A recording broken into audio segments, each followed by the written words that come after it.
Good morning সবাইকে। দেখো আজকে আমি দুপুরে কি বানিয়েছি।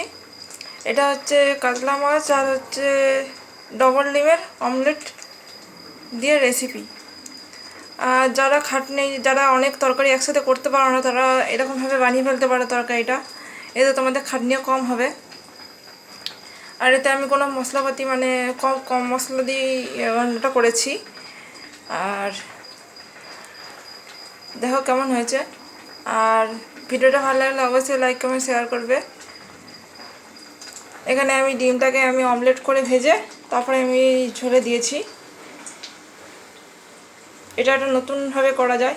সবসময় তো ডিম সেদ্ধ করে অনেকে করেছো, কিন্তু ডিমের অমলেট করে তরকারিটা করবে, ভালো লাগবে খেতে।